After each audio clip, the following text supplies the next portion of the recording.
Bonjour, bienvenue dans cette nouvelle vidéo. Aujourd'hui, on va parler de conseils pour savoir comment consulter et qui consulter et où consulter au niveau de la médiumnité. Voilà, qui doit-on conseiller? Je vais vous donner 15 conseils. Mais avant de vous les donner, déjà, je voulais vraiment vous remercier du fond du cœur parce que là, ma chaîne est en train tout doucement de décoller. À ce jour, j'ai presque 400 abonnés, c'est énorme pour moi. Faut savoir que la chaîne a 1 an maintenant. Eh oui, déjà 1 an que je fais des vidéos et j'essaye à chaque fois un petit peu de m'améliorer. Et voilà, je voulais vous remercier parce que c'est grâce à vous, à vos partages, à vos abonnements, aux likes, aux petits commentaires que vous laissez. Vraiment, j'y suis très sensible. Donc merci, merci, merci du fond du cœur. Voilà, alors aujourd'hui, on va parler de voyance, de consulter un voyant, et souvent les gens me disent oui mais c'est pas facile, c'est un milieu, il y a des escrocs, il y a des gens qui comprennent rien, ils sont nuls, etc. etc.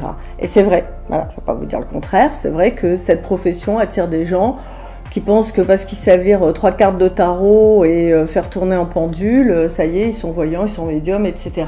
Mais par contre, en même temps, comme le dirait notre cher président. En même temps, il y a des gens qui sont très compétents et qui font bien leur métier et en général, ils durent sur la longueur, sur les années, etc. Alors, donc, vous voulez consulter un voyant, qu'est-ce qu'il vous faut savoir? Donc, moi, j'ai 15 conseils à vous donner. Il faut savoir que dans les années 90-2000, j'ai organisé pendant plus de 10 ans des festivals de voyance, de bien-être, etc. Et donc, j'ai vu énormément de voyants, de médiums, et je sais à peu près ce qu'il faut avoir comme qualité, outre la qualité de connaître son travail. Si vous dites que vous êtes astrologue et vous confondez Vénus et Pluton, il y a un petit problème, d'accord? Mais outre cela, quelles sont les qualités que l'on va demander à un voyant, à un médium, à un astrologue, un numérologue, enfin toutes les personnes qui sont dans cette relation d'aide dans le paranormal, ok? Alors la première qualité, moi, qui me paraît vraiment importante, c'est l'empathie. L'empathie, c'est-à-dire qu'il faut vraiment comprendre la souffrance, être dans l'humain, très important, être dans l'humain. Hein, si vous avez une personne en face de vous, alors que vous êtes en train de pleurer tous les malheurs de votre vie et qu'elle est là, presque elle regarde sa montre, c'est pas un bon médium, c'est pas un bon voyant. Parce que c'est un métier qui demande d'avoir énormément de sensibilité, énormément de ressenti. Et pour ressentir, il faut pouvoir se mettre à la place de l'autre. C'est ça l'empathie, d'accord? Donc, qualité number 1, l'empathie. Ensuite, je suis désolée, mais il faut prendre son temps. Alors, on va pas rester 3 heures non plus, faut pas exagérer. Mais une personne qui vous expédie en 10, 15, 20 minutes, allez hop, hop, au suivant, je vous ai tout dit, hop, et qui travaille à la chaîne, pour moi, elle fait pas du bon boulot. Parce que quand on va voir quelqu'un, on est souvent à se poser des questions, c'est qu'on a des doutes, des incertitudes, et on a le temps, je sais pas, moi ça me paraît important de prendre le temps, d'expliquer, d'écouter la personne, etc. Donc le minimum qu'il faut accorder, à mon avis, à son client, c'est quand même 30 minutes, d'accord? À part si vous le connaissez bien, qui vous rappelle par téléphone, non mais tu sais, Denise, moi ça arrive fréquemment. J'ai vu la cliente ou le client ou par téléphone et puis elle me rappelle, elle me dit ouais mais j'ai oublié une question et tout. Bon, on fait une petite consultation qui est d'ailleurs réservée qu'à mes clients, qu'à ceux que je connais, ceux que je ne connais pas, je prends pas pour 10 minutes. Je ne fais pas ça, c'est pas ma façon de travailler. Donc prendre son temps. Alors après, ce qui est important, c'est un petit peu le cadre dans lequel la personne, le médium, le thérapeute va vous recevoir. Si ça sent, excusez-moi, le poisson, le chien mouillé, si c'est pas très propre, s'il y a plein de trucs partout, des bouquins qui sont empilés, les meubles et que vous vous sentez oppressé, bon, vous n'allez pas être à l'aise, quoi. Alors, c'est pas non plus besoin d'avoir le super cabinet high-tech, moderne, machin, mais un endroit où il y a quand même, voilà, moi je trouve que c'est important que ça sente bon. Moi, je suis quelqu'un de très sensible aux odeurs, donc j'ai tout le temps un diffuseur d'huile essentielle, voilà, ça sent bon, c'est un peu parfumé. On essaye que ce soit propre, enfin, voilà, le minimum, d'accord. Mais je vous dis ça parce que je vous rapporte si je vous rapporte des choses qu'ont pu me dire mes clients, vous allez dire non, c'est pas vrai. Des gens qui reçoivent et puis il y a encore les légumes qui sont coupés sur le coin de la table. Non, on est professionnel, d'accord. Donc ça, très important. Le quatrième point, évidemment, un thérapeute, un médium. Vous avez vu que je mélange souvent thérapeute-médium parce que moi-même je suis médium-thérapeute. Donc pour moi c'est un petit peu la même chose, on est dans la relation d'aide. Et dans la relation d'aide, on doit rassurer la personne, on doit un petit peu la tranquilliser. Même si on lui annonce des choses un petit peu difficiles parfois, parce qu'on le sait, la vie parfois c'est un peu dur, il y a des épreuves, des difficultés. Mais il faut toujours essayer de trouver la bonne parole, le bon conseil qui va un peu rassurer, sécuriser votre client, c'est super important. Et si vous voyez quelqu'un, vous consultez un médium qui n'a pas cette capacité, bah pour moi, il fait pas bien son boulot. Voilà, c'est mon point de vue, hein, ok. Bon.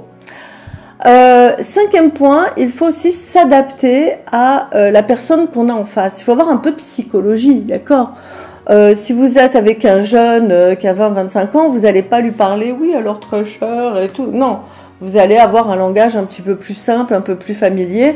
Inversement, si vous êtes avec, moi parfois je reçois des avocats, des gens un petit peu de la haute, comme on dit, bah, je m'adapte aussi, hein, même si moi je suis assez cool en règle générale, mais voilà, faut s'adapter dans son langage, dans sa façon de parler, etc.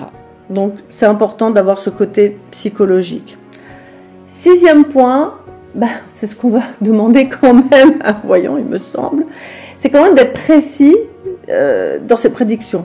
C'est-à-dire, si vous venez, vous lui dites, voilà, est-ce que je dois changer de travail ou pas, j'ai une proposition, est-ce que je dois la prendre ou pas la prendre, il va pas falloir être là, oui, alors, je prends le cas des astrologues, ils aiment bien dire Vénus est en Capricorne, mais en Trigone avec Neptune qui est en Sagittaire et qui... Ok, d'accord. Hein, ou alors un tarologue qui va vous dire, ah, vous avez le soleil, mais il y a le pendu, alors attention quand même, parce que l'arcane, le truc, va vous embrouiller, et au résultat, vous allez dire, bon, qu'est-ce que je fais? Je reste ou je pars? Voilà, on a besoin de précision. Il faut donner les conseils, et il faut se mouiller, il faut s'engager. Voilà, vous pouvez vous tromper, mais en tout cas, il faut s'engager, d'accord? Donc, ça, c'est très important. Septième point, il faut que le voyant, le médium, puisse vous laisser prendre des notes si vous avez besoin d'écrire ou de vous enregistrer. Filmer, moi je refuse. Voilà, je veux pas qu'on me filme, je veux pas savoir où ça va aller. Par contre, qu'on m'enregistre ou qu'on écrive, je veux bien. En sachant que moi, quand je fais une consultation de voyance et que j'ai la personne en face de moi, c'est moi qui écris. Voilà, je prends des notes, je les donne à la fin de la consultation. Comme ça, la personne se rappelle, et moi j'ai des clients que je suis depuis des années, elles ont carrément un petit classeur où elles ont toutes mes consultations, puis elles cochent ce qui s'est passé, ce qui s'est pas passé, ce qui s'est pas passé exactement comme je lui ai dit, mais c'est amusant parce qu'elle suit, elle me dit, bah, quand même, dans l'ensemble, bon, il y a une bonne guidance, quoi, voilà. Alors, donc, prendre des notes, ça, c'est très, très important. Après, ce qui est important, c'est aussi d'accepter que votre voyant, des fois, il va pas avoir la réponse à votre question. Voilà. On pose une question et on sait pas.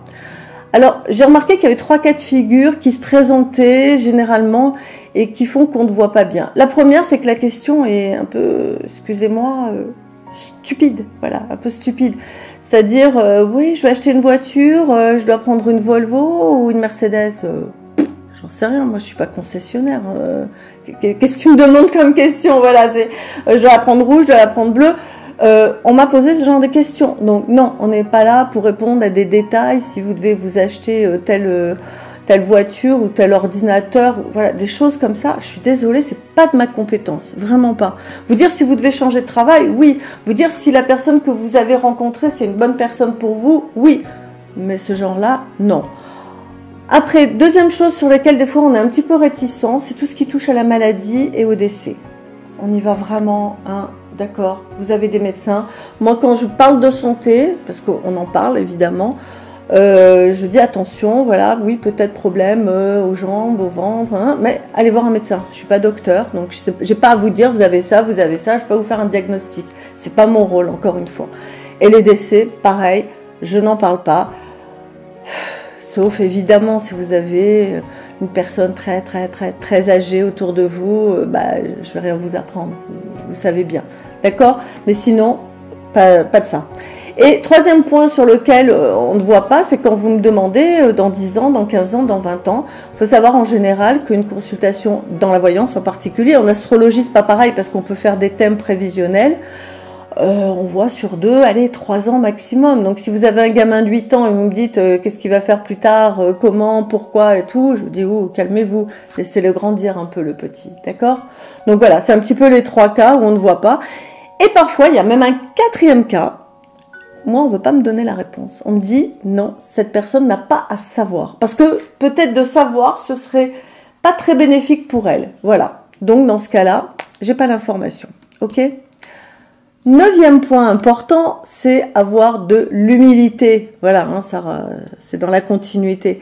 C'est-à-dire que parfois, bah oui, on ne voit pas. Et puis parfois, ça peut arriver qu'on se trompe. Oui, moi je le dis haut et fort, il m'arrive de me tromper. Mais j'ai remarqué depuis 25 ans quand même que je fais ce métier, que je suis à 75-80% de ce que je dis se met en place, réussit. Ça veut quand même dire qu'il y a 20-25% de ce que je dis qui n'arrive pas. Pourquoi? Je sais pas, soit parce que je me suis trompée, soit parce que la personne, du coup, d'être venue me voir a une autre stratégie, pris d'autres décisions. C'est quelque chose qui arrive et qui arrive à tous les voyants et ça ramène un petit peu d'humilité et il en faut parce que sinon on se prend vite le melon. Et moi, une chose que j'ai envie de vous dire, si vous rencontrez un voyant qui vous dit « moi, jamais je me suis trompée », tiens, mon œil. Alors ça, je n'y crois pas, d'accord? Donc, acceptez que dans ce que va vous dire la personne, il y a peut-être 20-30% maximum, si c'est un bon médium, qui ne va pas se mettre en place. Voilà, c'est comme ça, c'est statistique, ok? 10e point important, ça fait beaucoup, il va respecter votre libre arbitre. Ça, c'est très important.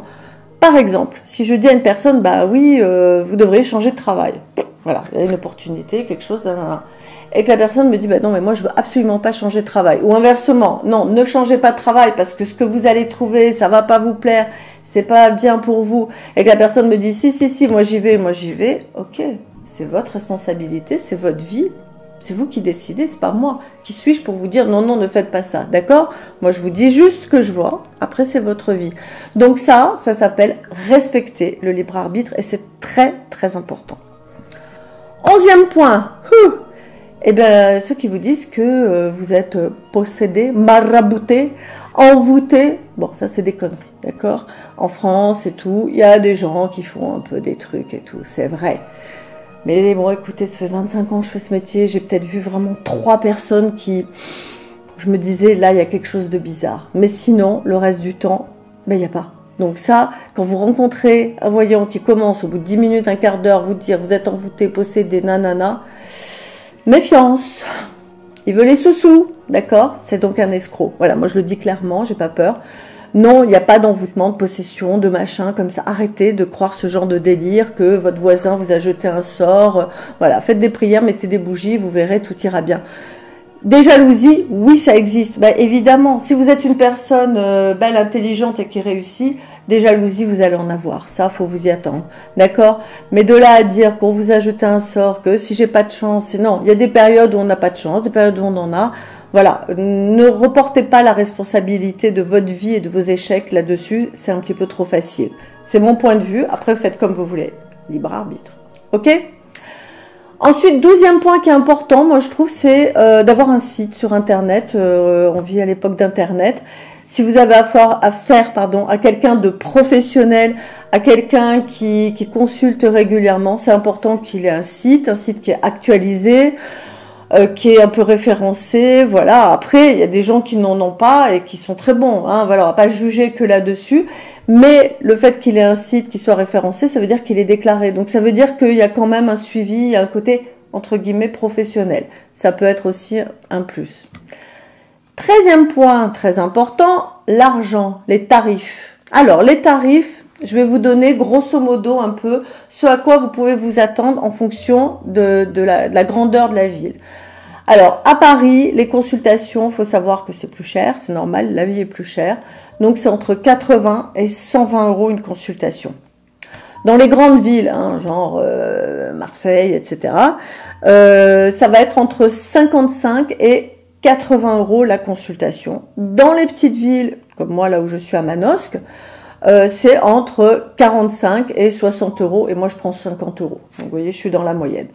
Alors attention, si vous rencontrez un médium, un voyant qui vous dit moi je te fais la consultation de tes rêves pour 10 €, Ok, vous perdrez que 10 euros, hein, donc c'est pas grave dans un sens, mais à mon avis, soit c'est vraiment quelqu'un qui débute et qui dit, bah écoute, j'apprends, voilà, pour 10 euros, dans ce cas-là, pourquoi pas, oui, vous pouvez jouer le jeu, mais ne vous attendez pas, voilà, hein, à ce que ce soit extraordinaire.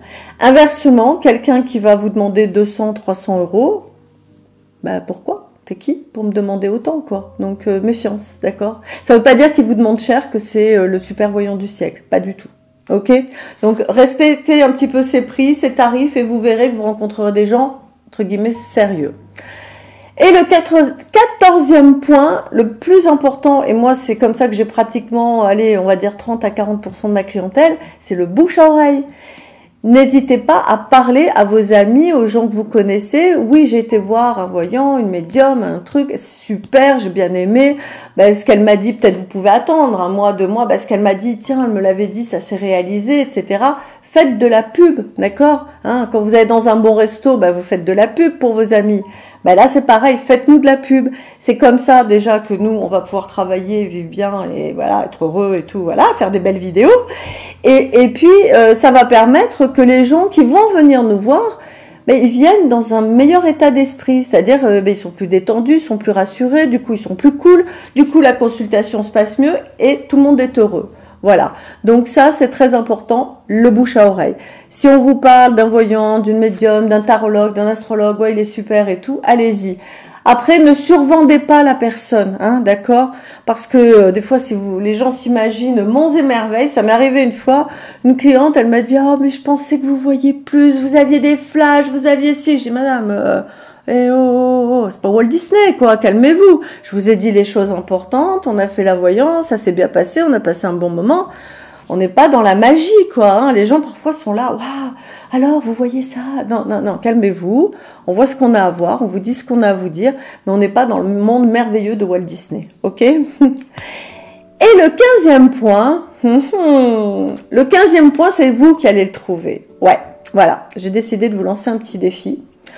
En fait, avec tout ce que je vous ai dit, normalement, vous devriez rencontrer quelqu'un de compétent, d'efficace, qui va vous faire du bon travail et avec lequel vous allez avoir une relation satisfaisante. Maintenant, moi, ce que je vous demande, c'est un petit défi, c'est de trouver une 15e qualité qui est importante pour vous quand vous êtes avec un médium, un thérapeute, un voyant, et de me la laisser en commentaire. Et le 1er septembre, notez bien cette date, le 1er septembre 2019, je verrai le meilleur commentaire, celui qui a la meilleure idée ou la meilleure idée, voilà, je trouverai ça sympa. Et je vous ferai gagner une voyance de 30 minutes cadeau. Voilà, ce sera mon cadeau. Je le mettrai dans les commentaires, j'avertirai la personne. Vous savez que vous avez quand même mon numéro de téléphone, etc., mon adresse, vous avez tout sur mon site internet. Je vous le mets dans le lien en bas de la vidéo, bien sûr. Donc n'hésitez pas si vous voulez consulter avec moi, tant qu'à faire. Qu'est-ce que je voulais vous dire? Voilà, donc n'hésitez pas si vous voulez consulter avec moi, ça me ferait très plaisir, que ce soit par téléphone, ouais c'est ça, par téléphone ou à mon cabinet sur Manos. Si vous n'êtes pas de Manos, c'est pas grave, moi je consulte à travers toute la France et même l'Europe. Voilà, c'est fini, j'ai été un petit peu vite parce que quand même 15 conseils, ça en fait beaucoup. Donc, merci d'avoir regardé cette vidéo. Partagez, partagez, partagez. Mettez un petit pouce et surtout, laissez le commentaire donc de savoir quelle 15e qualité vous trouvez pour un voyant. Ok? Bon, alors je vous dis à une très prochaine vidéo et encore merci de regarder mes vidéos. Vraiment, ça me fait trop plaisir. Bon, ben, je vous fais un bisou. À bientôt. Ciao, ciao.